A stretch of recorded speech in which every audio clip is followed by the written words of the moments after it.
Question था out of the following how many compounds will show geometrical isomerism. तो इनमें से कितने कंपाउंड हैं जो ज्योमेट्रिकल आइसोमेरिज्म शो करेंगे, हमें ये बताना था। अब इसमें थोड़ा सा ये हो सकता है कि आप लोग को इनका नेमिंग ना पता हो, तो मैंने ये इंटेंशनली दिया कि आपको इनका नेमिंग हल्का सा आइडिया लग जाए। तो बाईसाइक्लो कंपाउंड का जो बाईसाइक्लो कंपाउंड का नेमिंग है वो किस तरीके से होगा। देखो बाईसाइक्लो कंपाउंड, सबसे पहले तो इनके स्ट्रक्चर के बारे में देख लेते हैं। बाईसाइक्लो कंपाउंड ये इस तरीके से हो सकता है, जैसे मान लो ये कंपाउंड है, ठीक है। तो ये जो एटम होते हैं इनको बोलते हैं ब्रिज्ड एटम। क्या बोलते हैं? Bridged atom. तो इनके अलावा आप ये देखो इसमें कितने कार्बन है, 1 2 3 4। इसमें कितने, 1 2 3 4। और इनके अलावा यहाँ पे और कोई कार्बन नहीं है, तो इसको लिखेंगे 4 4 0। और टोटल कार्बन कितने हैं, 10। तो ये हो गया डेकेन। और बाईसाइक्लो कंपाउंड है इसलिए यहाँ क्या लगा देंगे, बाईसाइक्लो। तो ये बड़ा आसान है देखना। सब में देखो लास्ट में 0 दिया है, इसका मतलब सब 1 2 पे ही अटैच्ड है। तो अगर फर्स्ट स्ट्रक्चर में बनाऊं 3 2 0, तो इनके अलावा कितने हैं यहाँ पे, इसके अलावा एक साइड है 3, ये 3, एक साइड है 2, ठीक है, और बीच में 0। तो ये हो गया आपका बाईसाइक्लो 3 2 0। देखो 1 2 3, इस साइड 3, इस साइड 2, और इस बीच में, इन दोनों के बीच में 0। तो ये स्ट्रक्चर होगा आपका पहला वाला। ये जो स्ट्रक्चर है बाईसाइक्लो 440 डेकेन, बाईसाइक्लो 440 डेकेन, ये हो गया आपका फोर्थ स्ट्रक्चर। इस तरीके से हम ये स्ट्रक्चर ड्रॉ कर सकते हैं। तो अब अगर हम देखें, पहला हो गया, दूसरा बाईसाइक्लो 220 हेक्सेन। तो यहाँ पे भी 2, यहाँ पे भी 2 और 0 बीच में और हेक्सेन, टोटल कार्बन काउंट करने होते हैं। तो ये हो गया आपका बाईसाइक्लो 220 सेकेंड। थर्ड क्या होगा, बाईसाइक्लो 210। तो 2 1, ये 1 हो गया, ये 2 हो गया और बीच में 0। ये आपका थर्ड स्ट्रक्चर हो गया। फोर्थ स्ट्रक्चर 4 ऑलरेडी अपन बना चुके हैं, ये फोर्थ है। फोर्थ में दोबारा बना देता हूं यहां।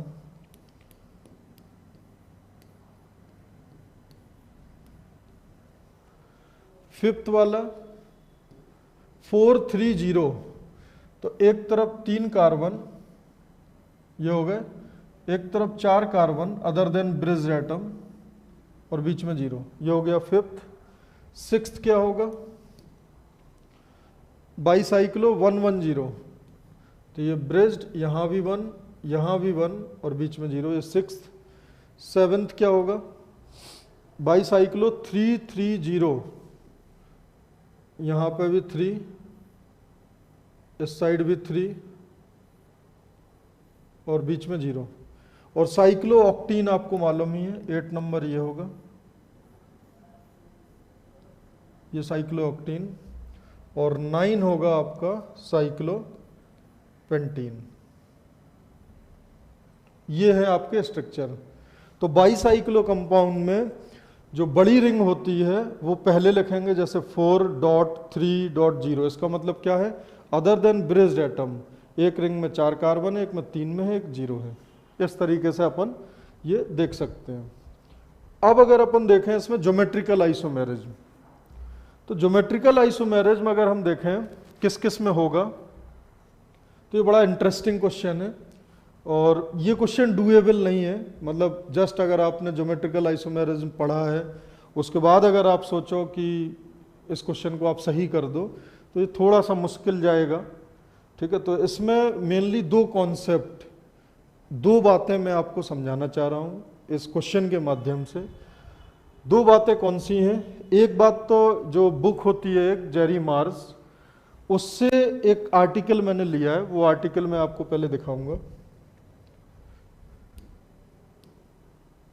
ये एक आर्टिकल दिया हुआ है जेरी मार्स बुक में, ऑर्गेनिक केमिस्ट्री काफ़ी फेमस बुक है।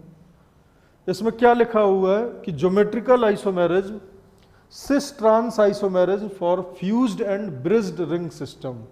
तो ये फ्यूज्ड रिंग है, इनको क्या बोलते हैं, फ्यूज्ड। यहां क्या दिया हुआ है उसको एक बार अपन देख लेते हैं। इसमें साफ साफ लिखा है fused bicyclic systems are those in which two rings share two and only two atoms. देखो इनमें कितना है, यहां 2 एटम शेयर कर रहा है, यहां पे भी 2, यहां पे भी 2, यहां पे भी 2। तो अगर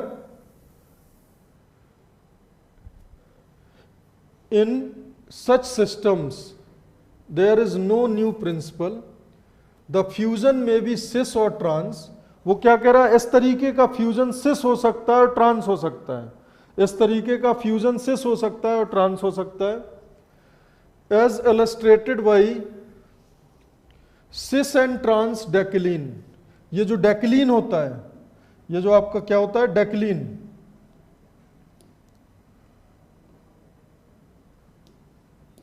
ये जो डेक्लीन होता है ये सिस फॉर्म में भी होता है, ट्रांस फॉर्म में भी होता है। ये तो बड़ी अजीब बात है, 2 रिंग हैं, दोनों हाइड्रोजन अपोजिट साइड और सेम साइड, ये कैसे जाएगा? ऐसा इसमें लिखा है। क्या कह रहा है, डेक्लीन सिस और ट्रांस हो सकता है। However when the rings are small enough the trans configuration is impossible and the junction must be cis. कह रहा है कि जो 1-2 पे इस साइड एक रिंग जुड़ी है और 1-2 पे इस साइड एक रिंग जुड़ी है, कह रहा है कि ये सिस और ट्रांस दोनों एग्जिस्ट कर सकते हैं, बट रिंग अगर छोटी हो तो हो सकता है कि सिस अकेला एग्जिस्ट करे, ट्रांस एग्जिस्ट ना करे। ये लिखा है the smallest trans junction that has been prepared when one ring is 4 membered is a 4-5 junction. कह रहा है कि ट्रांस ऑब्टेन करने के लिए जो सबसे छोटा है, एक अगर रिंग 4 मेंबर्ड है तो दूसरी 5 होनी चाहिए, अगर एक 4 है तो दूसरी 5 होनी चाहिए, और अगर एक 3 है तो दूसरी 6 होनी चाहिए। ये स्मॉलेस्ट रिंग है जिनसे आप ट्रांस बना सकते हो, करेक्ट। अब अगर आप देखोगे ट्रांस बाईसाइक्लोहेप्टेन 320 हेप्टेन, बाईसाइक्लो 320 78, ये वाला कह रहा है कि इसका ट्रांस होता है is known for bicyclo 220 system. Bicyclo 220 system, bicyclo 220 का मतलब क्या हो गया, ये हो गया आपका 2, 2 और 0। इस कंपाउंड के लिए a 4-4 fusion only cis compounds have been made. वो कह रहा है कि अगर ये है तो इसका सिर्फ और सिर्फ क्या बन पाएगा, सिस बन पाएगा, ट्रांस बन ही नहीं पाएगा, ठीक है। The smallest known trans junction which one ring is 3 membered and 6 membered. अगर एक 3 मेंबर्ड रिंग है तो दूसरी कंपलसरी है कि 6 मेंबर्ड होनी चाहिए, और अगर एक 4 है तो दूसरी 5 होनी चाहिए। क्यों? अगर एक 4 है तो दूसरे 4 वाले का ट्रांस एग्जिस्ट ही नहीं कर रहा है। Bicyclo 410 system, an example it's 79 का देखो ट्रांस बना हुआ है, ये बाहर है एक अंदर है, इसका ट्रांस है इसका ट्रांस है, correct. When one ring is 3 membered and other ring and other 8 membered, तो 8-3 junction, the trans fused isomer is more stable than corresponding cis fused isomer। अब ये जो लास्ट लाइन थी इसका रिलेवेंस अभी अपने सवाल से नहीं है। अब देखो ये तो लिखा है किताब की भाषा, अब आप सुनो शुद्ध बिल्कुल भाषा। कभी भी इस तरीके के कंपाउंड हो, आपको याद क्या रखना है वो ध्यान से सुनो। इस किताब के सम्मान में हम इसके 2 एग्जाम्पल याद रखेंगे और इससे क्या पिक करेंगे वो ध्यान से समझो। कि अगर 1-2 पे फ्यूजन है, ये 1-2 फ्यूजन है, ये भी 1,2 फ्यूजन है, ये भी 1,2 फ्यूजन है, ये भी 1,2 फ्यूजन है, यस और नो, ये भी 1,2 फ्यूजन है, ये भी 1,2 फ्यूजन है, ये भी 1,2 फ्यूजन है, करेक्ट। और ये दोनों मैंने अलग दिए हैं। मतलब जो मैंने बोला था ना कि अपन इस क्वेश्चन के थ्रू दो बातें याद रखेंगे, लॉन्ग टर्म में हम दो बातें याद रखेंगे। तो इस किताब में क्या बोला है, इस किताब में बोला है कि अगर 1,2 पे 1 और 2 नंबर पे 2 रिंग फ्यूज्ड हैं, तो जो स्मॉलेस्ट ट्रांस पाया जाता है 3 मेंबर्ड के साथ। अगर 3 मेंबर्ड है तो दूसरी कंपलसरी रिंग होनी चाहिए 6 मेंबर्ड, और इससे बड़ा होगा तो चलेगा। लेकिन अगर एक 4 मेंबर्ड रिंग है तो दूसरी मिनिमम 5 कार्बन की होनी चाहिए। मतलब कौन कौन से एग्जिस्ट करते हैं, 3 है तो मिनिमम 6 होना चाहिए, और 4 है तो मिनिमम 5 होना चाहिए। और इससे बड़ी चलेंगी, इनसे छोटी नहीं चलेंगी। इनसे छोटे अगर होंगे तो साफ साफ लिखा है किताब में कि ट्रांस उसका एग्जिस्ट नहीं करेगा। ये होंगे या इससे बड़ा होगा तो फिर उनका सिस और ट्रांस दोनों एग्जिस्ट करेंगे। अब बताओ, क्या इसमें अगर एक 3 मेंबर्ड है तो दूसरी क्या चाहिए, मिनिमम 6। क्या इसका ट्रांस एग्जिस्ट करेगा? नहीं, इसका सिर्फ सिस एग्जिस्ट करेगा। दूसरा, उसके बाद ये 5 नंबर, 5 तो बिल्कुल होगा। अगर एक 3 है, 3 के साथ 6 एग्जिस्ट कर सकता है तो 5 के साथ तो 6 कर ही सकता है, यस और नो। जब 3 और 6 हो गया तो उससे बड़ी रिंग तो हो ही जाएंगी, तो ये डेफिनेटली सिस ट्रांस हो करेगा। उसके बाद 7 नंबर, ये भी होगा। अगर एक रिंग 4 होती, उसके बगल में 5 होता तो एग्जिस्ट करता। अब 4 5 जब हो रहा है तो 5 5 तो डेफिनेटली होगा। उसके बाद ये एक 4 है तो दूसरा मिनिमम क्या होना चाहिए, 5, ये भी सही है। ये अगर एक 4 है तो दूसरा 5 होना चाहिए, ये नहीं होगा। उसके बाद एक 3 है तो दूसरा क्या होना चाहिए, मिनिमम 6, ये नहीं होगा। एक अगर समझ रहे 2 6 है तब तो हो जाएगा।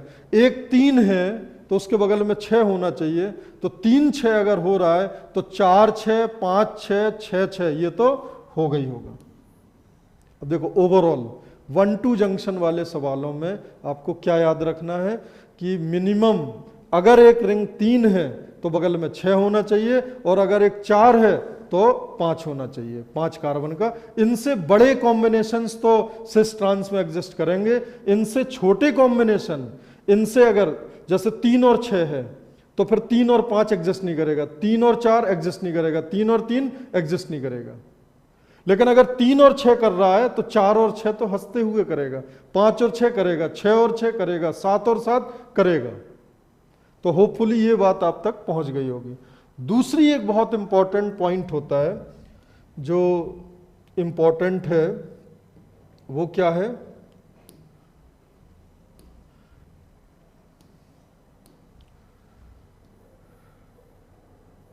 Three membered ring, 4 membered ring, 5 membered ring, 6 membered ring,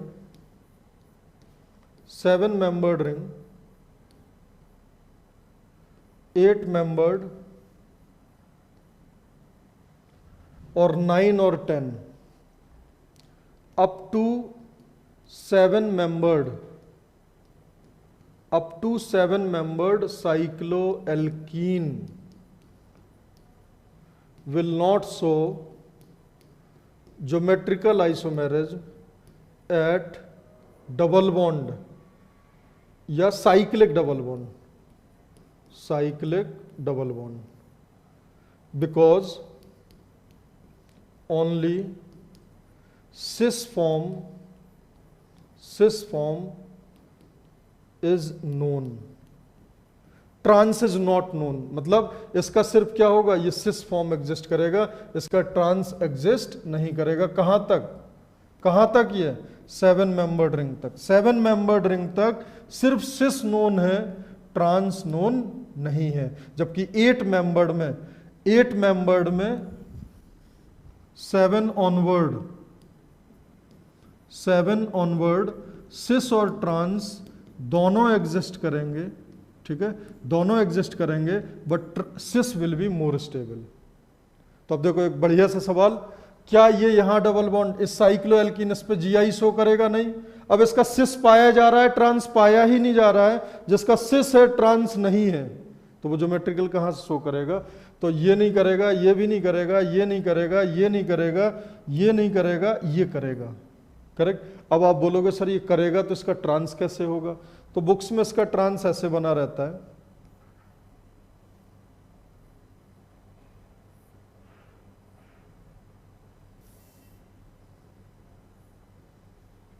इस तरीके से।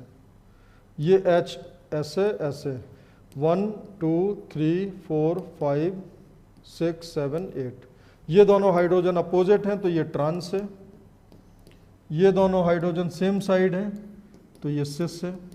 करेक्ट। तो इसका तो अब ये फ्लेक्सिबिलिटी होने की वजह से 8 मेंबर्ड 9 10 में फ्लेक्सिबिलिटी होने की वजह से सिस और ट्रांस दोनों पॉसिबल होते हैं डबल बॉन्ड पर, और up to 7 membered ring stable है, रिजिड है, फ्लेक्सिबिलिटी नहीं है, तो क्या होगा? उनका सिर्फ सिस फॉर्म पाया जाएगा, ट्रांस नहीं पाया जाएगा। तो इस क्वेश्चन के माध्यम से मैं आपको दो बड़ी इंपॉर्टेंट बातें मैंने बताई आपको। 1-2 जंक्शन वाले कंपाउंड्स में GI देखना, और साइक्लिक कंपाउंड्स में डबल बॉन्ड पर GI देखना। अब अपन अगर वापस इसका आंसर निकालने की कोशिश करें तो देखो ये तो GI शो नहीं करेगा, क्योंकि इसका सिर्फ क्या एग्जिस्ट करेगा? सिस, और इसका क्या एग्जिस्ट करेगा? सिस और ट्रांस दोनों, इसलिए ये आपका GI शो करेगा। अब अगर हम ओवरऑल चेक करें कितने GI शो कर रहे हैं, तो 5 नंबर कर रहा है, 6 नहीं कर रहा है, 7 कर रहा है, उसके बाद 1 कर रहा है, 9 नहीं कर रहा है, जो नहीं कर रहा है उसको छोड़ दो, जो कर रहा है उसको काउंट कर लो। 1 2 3 4 5, ये 5 कर रहे हैं, और 4 क्रॉस होंगे, 1 2 3 4, तो 4 क्रॉस हैं, तो इसका जो करेक्ट आंसर आएगा वो आएगा 5। तो होपफुली ये जो इन्फॉर्मेटिव पार्ट था ये आपको समझ आ गया होगा, और इसका जो करेक्ट आंसर होगा वो होगा 5। और अगर आपने 5 टिक किया है तो आप बधाई के पात्र हैं, और अगर आपने ये 5 सही कर दिया और आपकी इस लेवल पे प्रिपरेशन है, इसका मतलब आप JEE एडवांस में कोई भी रैंक आप ला सकते हो। Thank you.